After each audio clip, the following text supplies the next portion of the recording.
Good morning students. कल हमने last class में हमने त्रिवर्णा ध्वजा पाठ को पढ़ लिया था। आज हम उसके अभ्यास कार्य को करेंगे। तो पहला इसमें दिया है शुद्ध कथनस्य समक्षम आम अशुद्ध कथनस्य समक्षम न इति लिखता।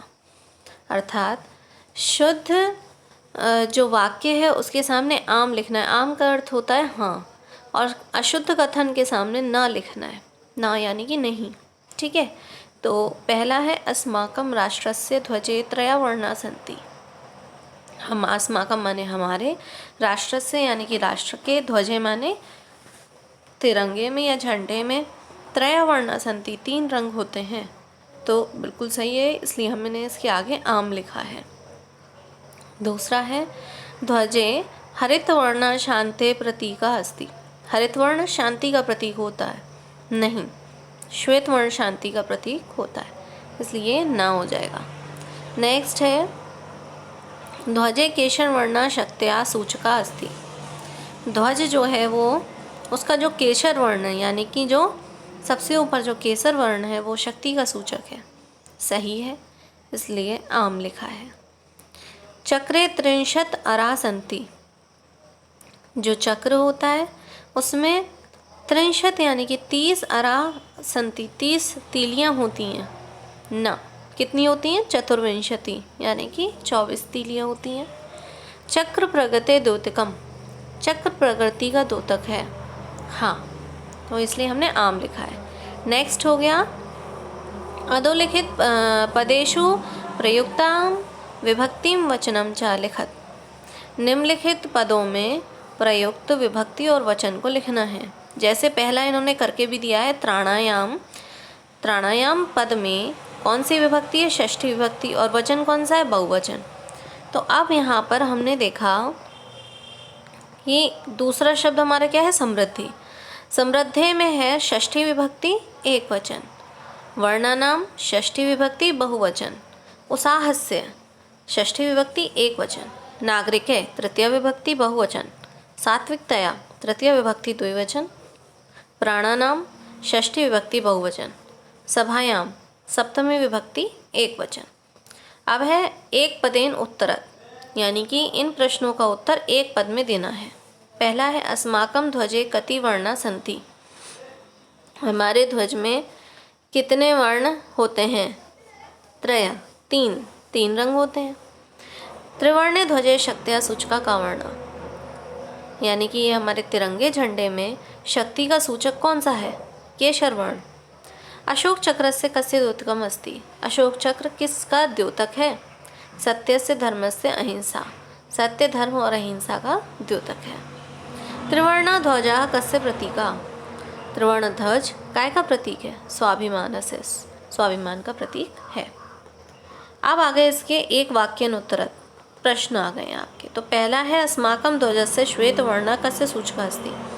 हमारा ध्वज का श्वेत वर्ण किसका सूचक है? तो उत्तर हो जाएगा आपका अस्माकं ध्वजस्य श्वेत वर्ण सात्विकतया शुचिताया सूचका अस्ति।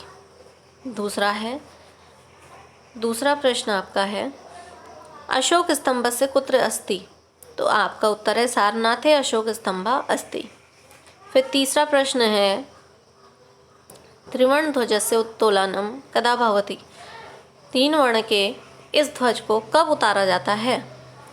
तो त्रिवर्ण ध्वजस्य उत्तोलनम समारोह पूर्वकम भवति। समारोह हो जाने के बाद इसको उतारा जाता है। चौथा प्रश्न है अशोक चक्रे कति अरा सन्ति। अशोक चक्र में कितनी तीलियाँ होती हैं? तो होती हैं इसमें चतुर्विंशति तीलियाँ होती हैं। ठीक है, ये हो गया आपका कंप्लीट। अब आगे है रेखांकित पदानि आधृत्य प्रश्न निर्माण कुरुत। इस प्रश्न निर्माण को छोड़ दीजिए। आगे है उदाहरण अनुसार समुचित पदे रिक्त स्थानी पूर्यत। जो रिक्त स्थान है इन्हें एक वचन, द्विवचन, बहुवचन, यानी कि सबसे पहले शब्द दिया हुआ है, उसकी विभक्ति दी है, उसके तीनों वचनों के रूप हमें लिखने हैं। ठीक है, तो इसमें तीनों वचनों के रूपों को हमने लिखा है। क्लियर है?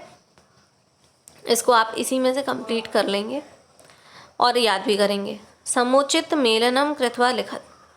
हमें सही मिलान करना है। सबसे पहला क्या है, केशर वर्ण। केशर वर्ण को हमने मिलाया है, ये देखिए, केशर वर्ण को हमने मिलाया है शौर्य से त्याग से सूचक, शौर्य और त्याग का सूचक है। हरित वर्ण को हमने मिलाया है सुषमा से, हरित वर्ण इसको मिलाया है सुषमाया उर्वरया तया चा सूचका, इससे मिलाया है।